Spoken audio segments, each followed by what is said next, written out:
Okay, today we are going to talk about the Sig Cross rifle. And we're going to talk about it within the context of it being a general purpose rifle. Let's understand what general purpose means. It means one rifle that can do anything that a rifle could be called upon to do. That includes snapshots at 10 yards on multiple targets. That includes varmint hunting, big game hunting, swamp hunting, Western style hunting, long-range shooting, competitive shooting, sniping, you name it. If a rifle can do it, this rifle should be able to do it if it is a worthy general purpose rifle. And here's the thing, it really is.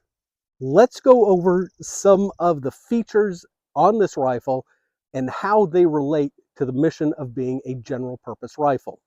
So first of all, this is an empty gun, so YouTube, yeah, nice and safe, right? I can monetize this. Thank you.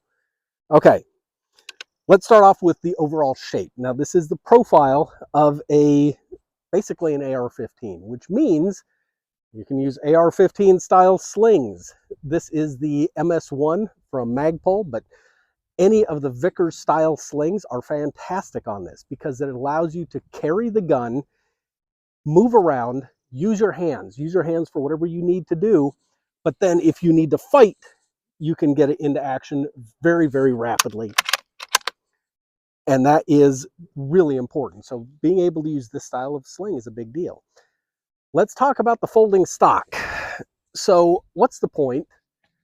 A lot of people look at that and say, well, who cares? Who's going to fold a rifle? Well, if it's a general purpose rifle, you may want it to be a truck gun or a trunk gun. You fold this thing up, you get a case like this under the gun, and you can fit it in there very easily. And when you do, it doesn't look like a gun case. If you need to move from your house to your car, you've got it all right here. So throw it over your shoulder. It has a bunch of pockets. You can put 3 loaded magazines up here. I have a sandbag and my bipod that I'll be talking about in a little bit. It has a medical kit and some tools, all in a very handy, easy to use case. So yeah, folding stocks are nice. Let's talk about the other adjustments on this thing. So a lot of rifles have adjustments that are easy to do. This one is a little easier than most in terms of changing the length of pull, the cheek piece. But honestly, once you set up your rifle, you're going to basically leave it there. But when you set up your rifle, you always have to make a decision. Am I going to set it up for prone or everything else? Because the needs of where your face needs to be, where everything is, changes when you drop down to prone.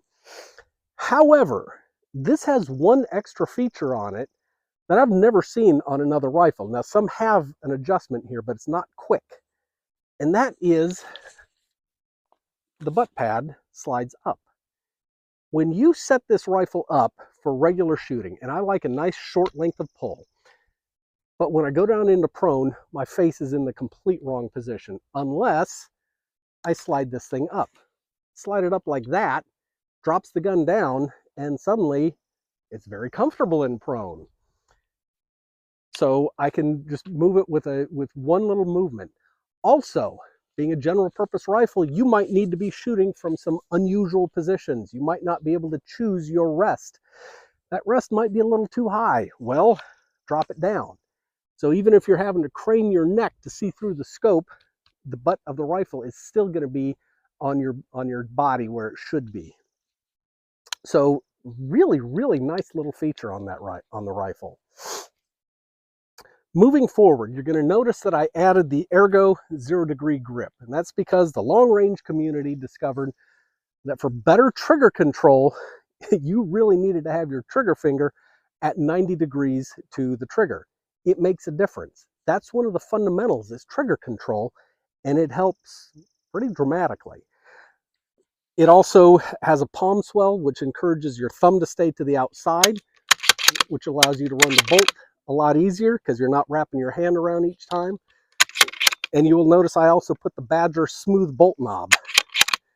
The grooved one that came from the factory I hated because it just cuts you up when you're running the bolt hard and fast. Let's talk about this trigger because I've mentioned this before. It is a really good trigger. It's a 2-stage, which I prefer. So you've got about a pound worth of just take up. After that take up, you hit a wall and you give it about another 1.25 pounds of pressure and it goes. And it's nice. It's a fantastic, it's a good trigger. The only thing that prevents it from being great is the fact that it's got more over travel than I would like. It's a fair amount. There's no creep and it's a very crisp let off, but then you've got that over travel. All right, moving forward, you'll notice I put on the Arca rail. Now this is a little further forward than most people will do. And that's because if I moved it back here, the barrel profile meant that the screws into the M-lock were touching the barrel, and I didn't want to do that. But that means that I have a place to grip the barrel when doing a snapshot. I added the spigot for a bipod. Now, the bipod that I'm using is from Spartan, and it is called the Valhalla. It is lightweight. It's very quick on and off. Now, Spartan makes another bipod that is much lighter than this, and it's actually quicker on and off, but it's not nearly as stable.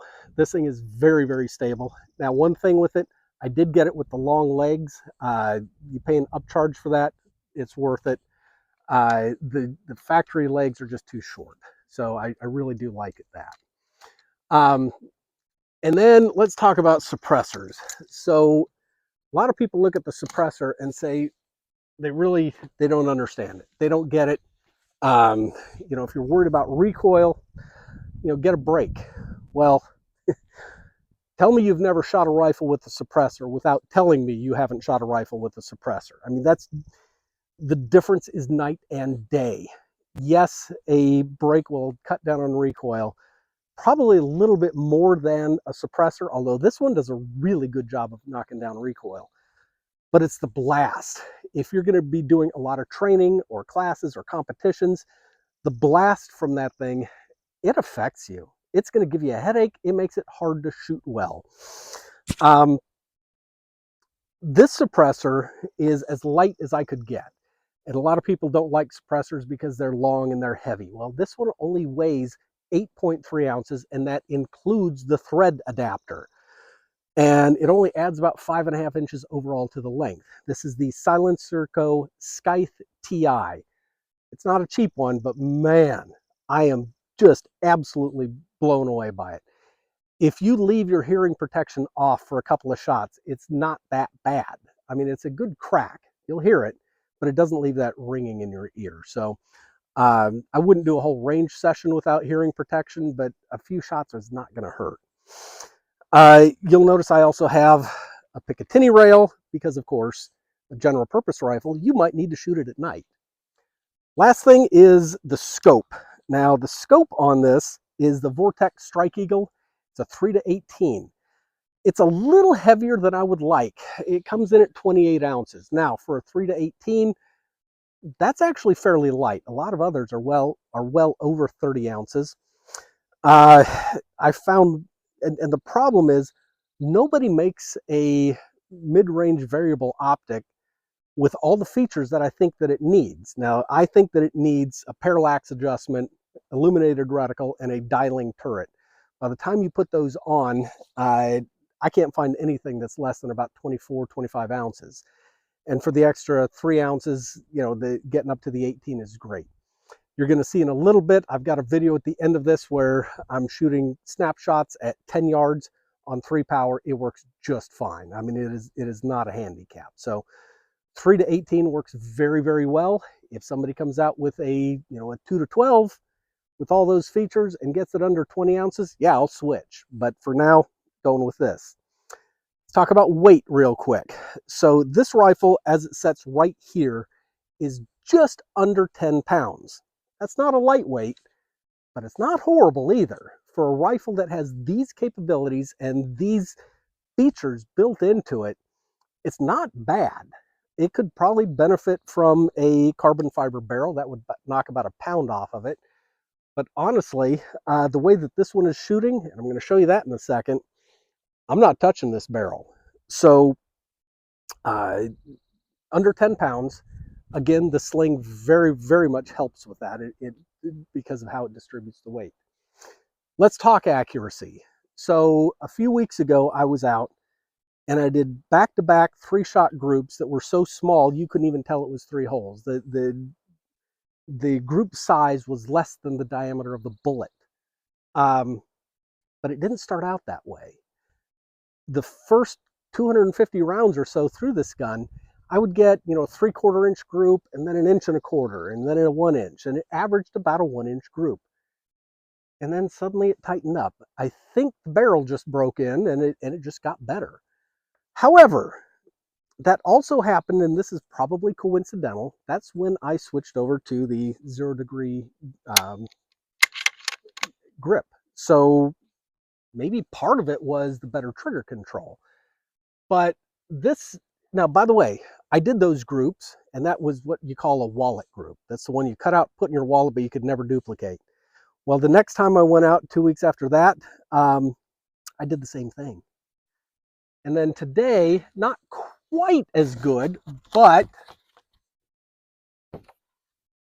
that's my cold bore group. That's cold bore, that's the next 2. 3 shots, 3 shots, 5 shots, 5 shots. I knew that one happened. I was so mad at that.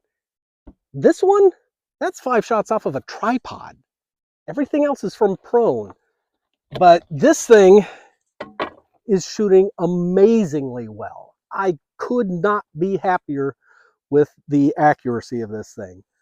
I couldn't be happier with about anything on this gun except maybe the trigger, but I'm even good with that because it's got so many other things going for it. So that's my review of the Sig Cross rifle. I think I covered it all. I hope my microphone worked this time. This is my 3rd take and it's going to be my last. So I'm going to go out of here. I've got some video that I took of a drill that I just kind of came up with to try and illustrate what this rifle can do under a variety of conditions. And I hope you enjoy that drill, and it's really designed to highlight the general purpose nature of this rifle. If you like this content, please subscribe to my YouTube channel. It does help drive traffic to the channel, and it is appreciated. Thank you for watching. Okay, this drill is intended to show 3 different styles of shooting, 3 things that a rifle could be called upon to do. One of them is 3 headshots at close range. These are 10 yards. Then I'm going to drop to sitting, and I've got a steel target, an 8-inch steel target at 200 yards. I'm going to do that unsupported. Then I'm going to move to the tripod, and I've got another 8-inch steel plate at 450 yards. So that's going to simulate 3 different types of uses for a rifle. We're going to show it being done with a single rifle, see how quickly we can do it. We're going to start from patrol ready with the safety on.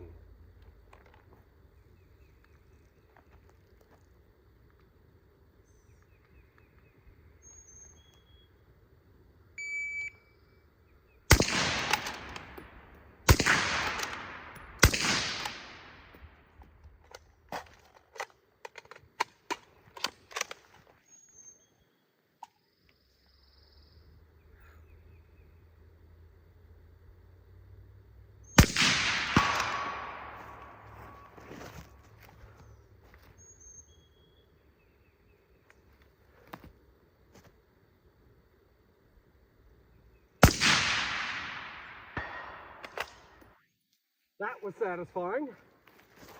And we did that in 30.87 seconds. So 30 seconds. Let me show you the headshots. You could hear the gongs, I hope. But headshot, headshot, headshot. All 3 of them a little low. I probably didn't take into account mechanical offset as much as I should have, but they're all good headshots. So 30 seconds, 3 different styles. think that's not bad. I'm done for the day.